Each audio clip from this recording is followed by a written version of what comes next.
physicalness or the material-mindedness of yesterday didn't kill our hearts, didn't make us inhuman. And we still have the sense to want to get the good things of yesterday, but also the vision and the innocence of heart to not turn away from the good things of today. We should thank Allah and feel sorry for our poor, pitiful brothers and sisters who miss the superior position over us. You ain't never had it over nobody else. Miss their superior position over us. Walk up, brother. Get in line. Sit down. Who told you to get up? Where you going, sister? Get back here. You ain't going out of here until we get every penny you got in your purse. See, I'm going to tell on you. I think I'm on TV. All right. Go up.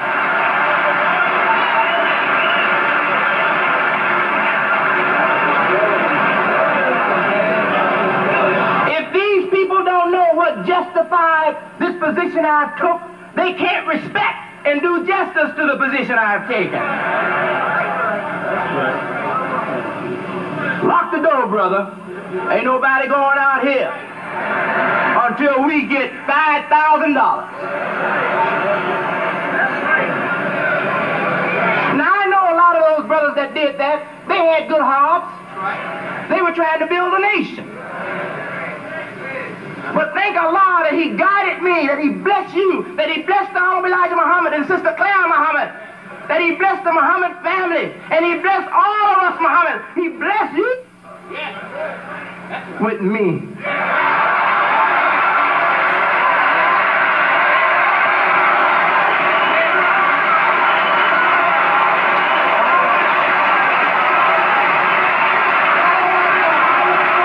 All praises to Allah. Allahu Akbar.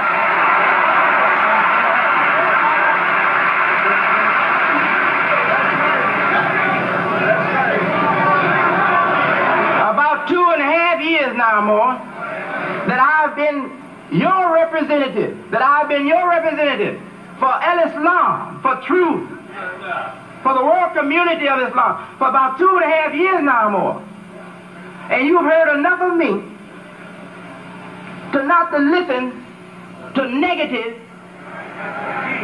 evil things said about me. You should know me well enough. Do you think I want money?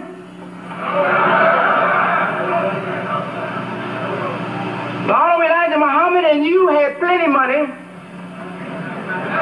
and I walked away from him and your money. Why did I do it? I did it because I had to establish my position. That I'm not going to give in to no weaknesses. I'm not going to sympathize with lies and corruption. And even if I have to leave the Honorable Elijah Muhammad, I'm going to leave him to let you know, let the world know that I don't compromise with lies and foolishness.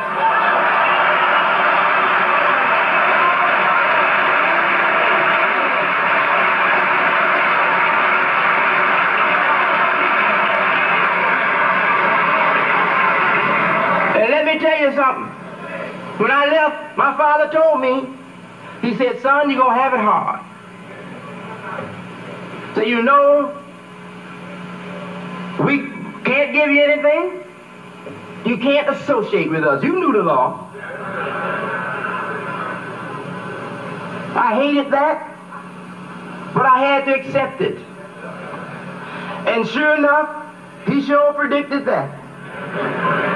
I had it hard. I read one-ad columns until my eyes turned red like I'd been drinking wine, trying to find a job. I said, good God Almighty, have my father got some connections with the employment department? I can't get me a job. I finally gave up. I can't get no job. I have to go out and make a job. I got me a bucket and a squeegee, a sponge, and a brush, a scrub brush. And I went knocking on doors. I say, can I wash your windows? Can I wash your walls? Can I wash your carpet? Lady said, what you gonna wash it with? I don't see you with no machine. I said, with this brush, lady. I said, this is how it was done before they made the machine. I said, lady.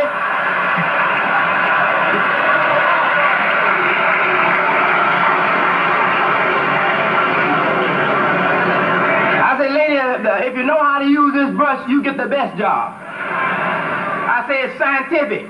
I say if you pick up too much water, you're going to mess the floor up. The dirt will soak up back up into the surface. I say, but if you get the suds just right, and don't dip in the water, dip in the suds.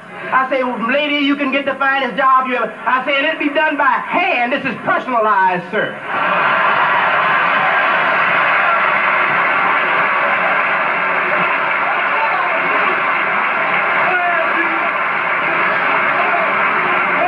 Praise due to Allah. That woman said, okay.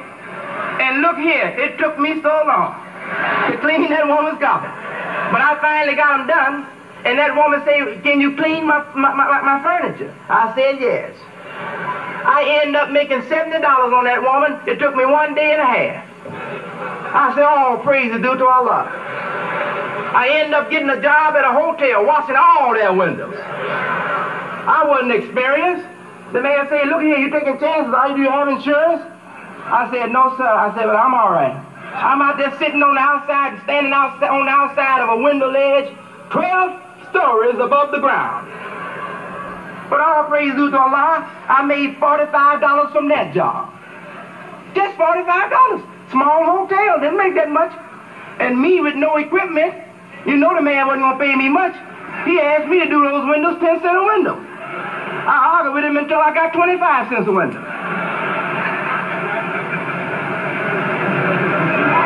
I had it hard, like the Honorable Elijah Muhammad predicted I would. But finally, I got a welding job. I went to welding school. Well, what they call assistants, public assistants.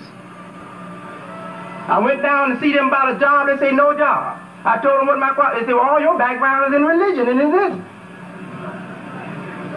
I said, well, I need a job. I said, I can do factory work. There ain't no factory work. Saying, you need more than that with these appendix you got. I said, I can make it. Okay, the man said, well, I tell you what we'll do. We'll try to get you into welding school. They got me into welding school. I took an 8-week welding course. Came out of there, one of the top 3 graduates. I had a reason to work, man. What you talking about? I was going to be I'm telling you, if I had to take that welding torch and I was going to be graduate out of that class. So the man said after we graduated, he said, well, we're going to try to get you all some jobs. They told us that we make $4, $4.50, $5. Finally said, well, the only thing we can find is a job making $2.50 an hour. Say, will you accept that? I said, yes, sir. We had no other alternative. Got a wife at home. I come to the door and knock on the door. She got her fist balled up. If I don't say nothing good, I'm in hell. Double hell. I'm already in the hell. Until I go back on the streets. And I thank Allah for a wife like that. That's right, brothers. Thank Allah that you got a wife that won't let you be lazy and just stay around doing nothing.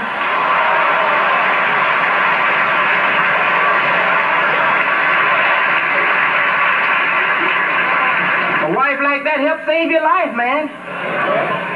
Okay, so I went out, got that old piece of job.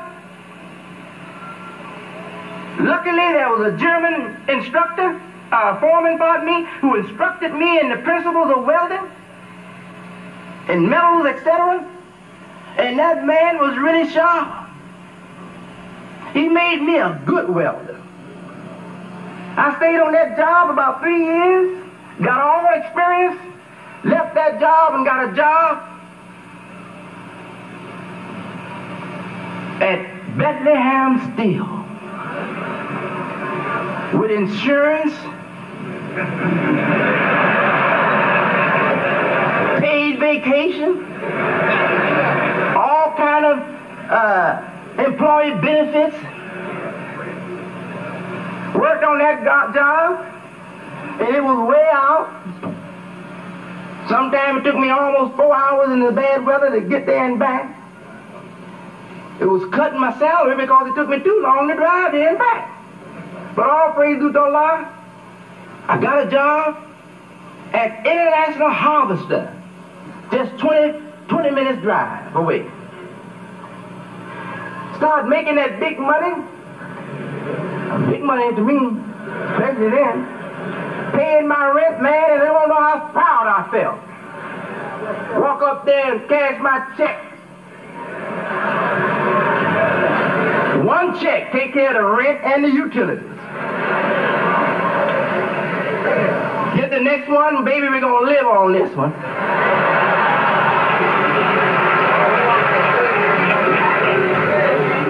Get the next one, say, honey, we're gonna put some up out of this one.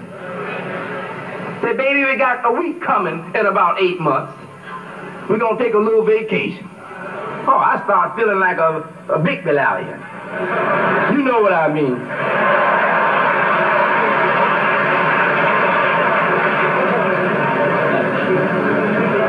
And you know what I heard people of the community were saying, then called the Lost Foundation of Islam? That Wallace, he's suffering bad. He's a bum. He walks around the street looking like a bum. They weren't able to distinguish between a successful working man and a bum. Just because I had on pants and a sports shirt or a work shirt, they thought I was a bum. That bum sometimes. But look how long I had to suffer. For years. I'm telling you, for about 3 years. I had it real hard. Real hard. But Allah blessed me with a good job. And this is how God is. He don't just bless you. He conditions you so you can benefit from your blessings in many, many ways.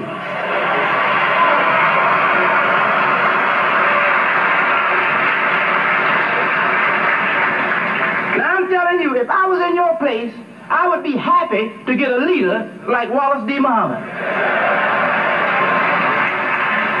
I don't mind right now. If there's a job to do here, I don't care what it is. If we have to wash the seats, wash the floor, wash the building down, I don't care what it is. If it's a job to do, and I don't look poor to make you think I'm poor. Let me tell you something, I ain't poor. I got over $10,000 in the bank. That's my money. I want you to know it. If I wanted diamond rings, I could wear them.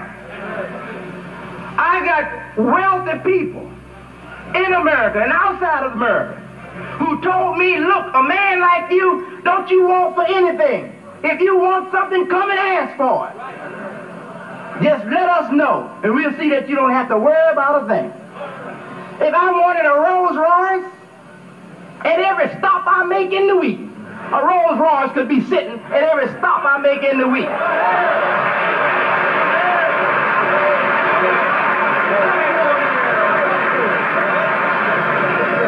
I could have me a diamond suit made. I'm telling you, I know people right now who got billions who will give me a diamond suit if I ask for it. No, I want to correct that now.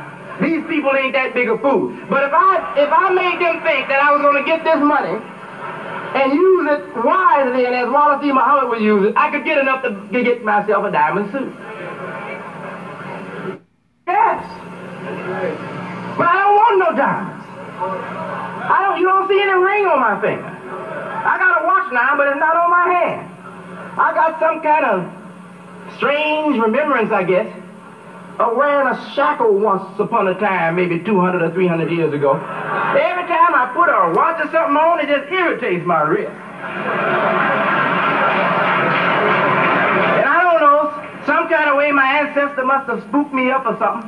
When I put a tie on my neck, it's okay until I do this. Tighten it up. Once I tighten it up, good God Almighty, I got to come out of it.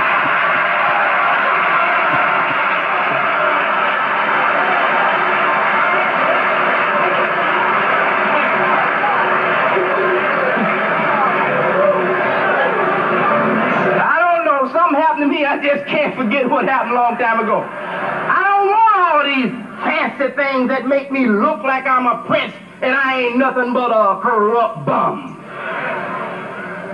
I want to be what I am.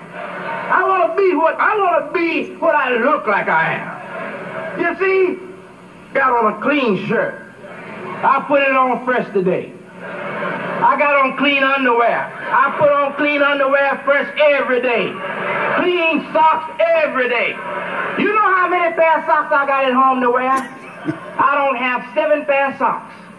I wash my socks out myself at night and hang them up. I got clean socks every morning. Do you know I got suit pants and suit jackets that I can throw in the washing machine? And I put them on and nobody knows the difference? You know I cut my own hair? I can pay a barber. I could get a man $10 a minute to cut my hair. I cut my own hair. I don't have any servants. I serve myself. I serve my wife. I serve my children. I serve you, and I'm a happy man.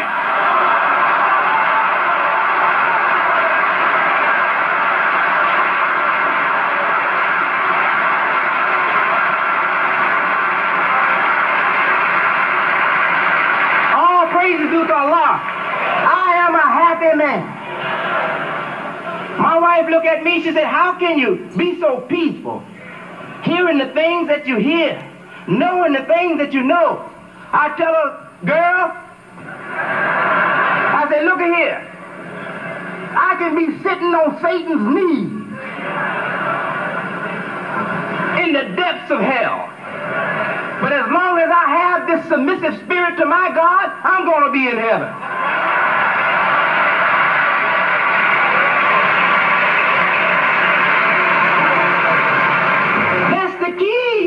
That's the key, people.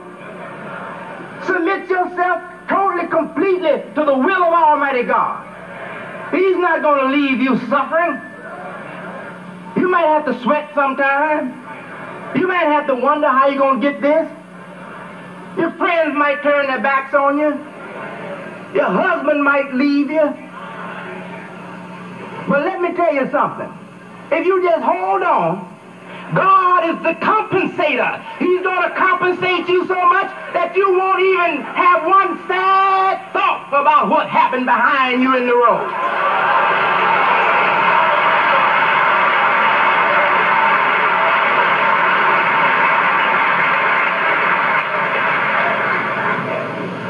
I'd be a fool to choose that is made over the maker.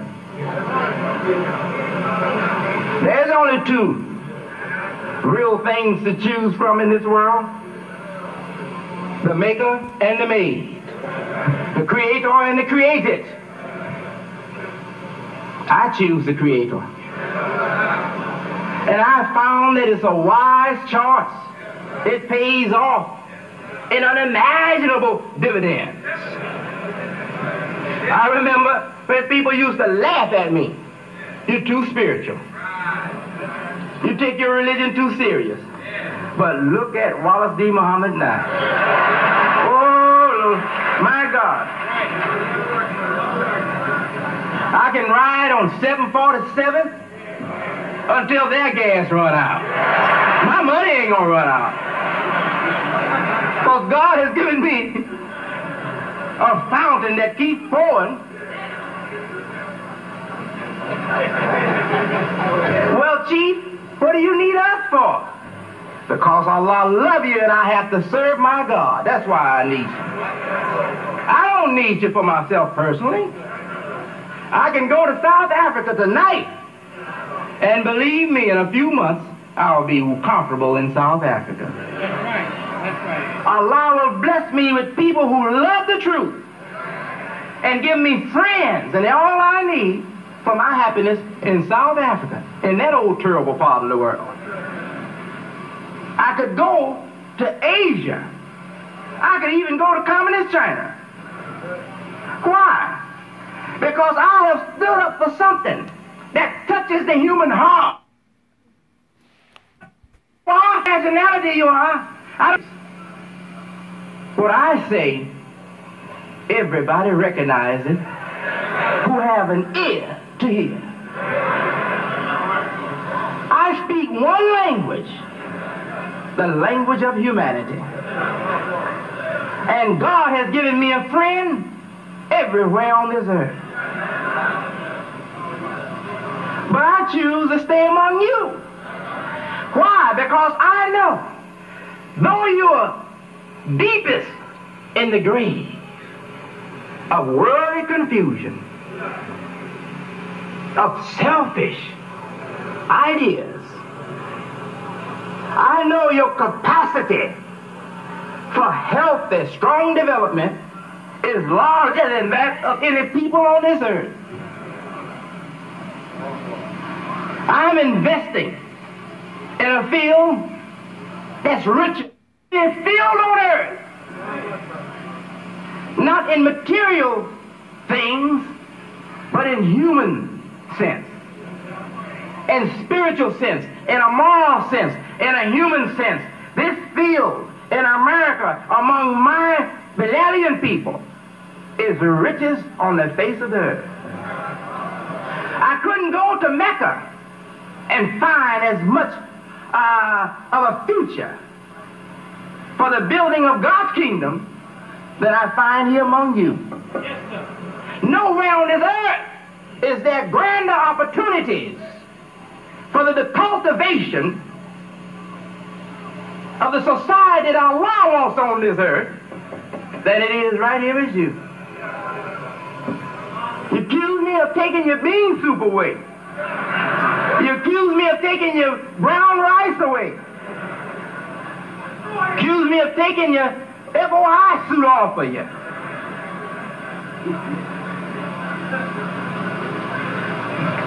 Accuse me of taking your Peruvian fish out of your hands. I didn't do all those things you accuse me of. I still love you, and I'm going to stay here and teach you until you chase me out. Now, if you want to chase me out, you go on and do it, but I'm going to stay here with you, and I'm going to tell you that Yaqub's history is a beautiful myth.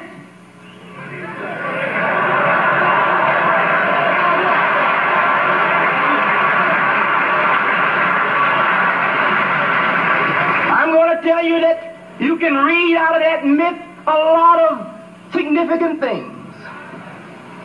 But if you accept it as reality, you are doomed.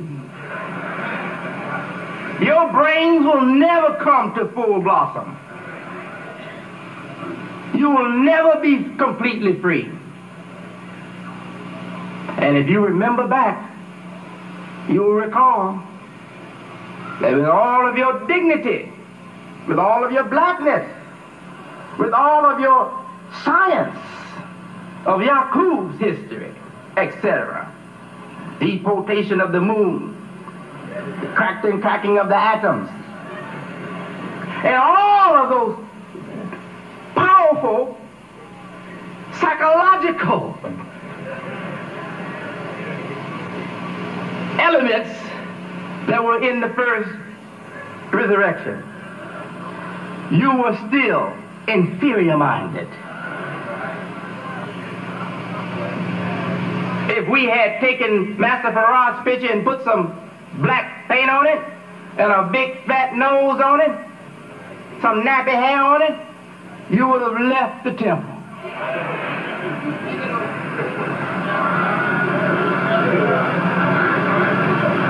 I'm telling you the truth.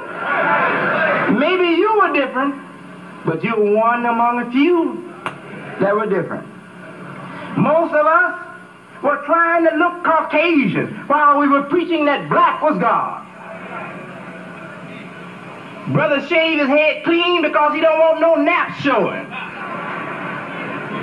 I don't mean all of you, but a great number of you. Oh, I got to get rid of this sign of inferiority. I can't brush it till it gets straight, so I'm going to shave it off. Sisters kept their head wrapped up so tight. Oh, how come that sister keep her head wrapped up so tight? Is she that devoted to the faith? That sister didn't want no naps to show.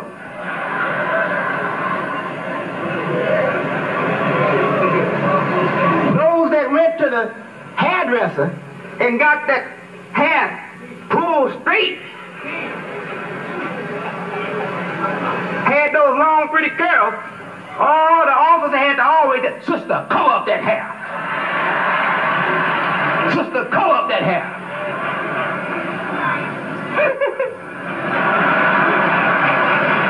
You know, we can laugh at it now, can't we? Oh, yeah.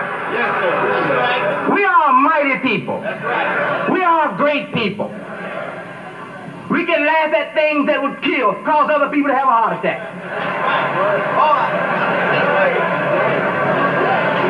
If other people would have told on them publicly the things that I tell on you, and that you tell on yourself, oh, they would wither away, they would shrivel up like dust, like mold,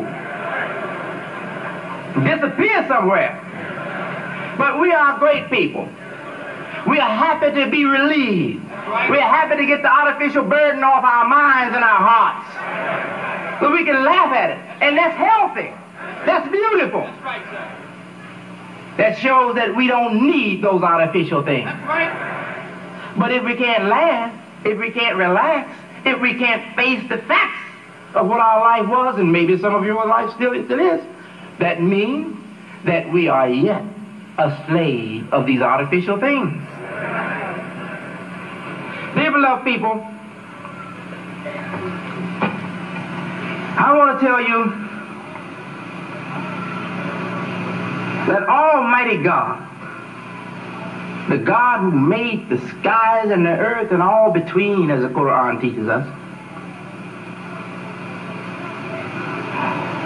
is not necessarily on our side, but His will today for us and the world, if you understood it, would make you feel very special. This whole world drifted away from natural life into artificial mentality, artificial humanism, and justified the slave system, justified reducing Malayan people, Afro-American people, black people to a state subhuman.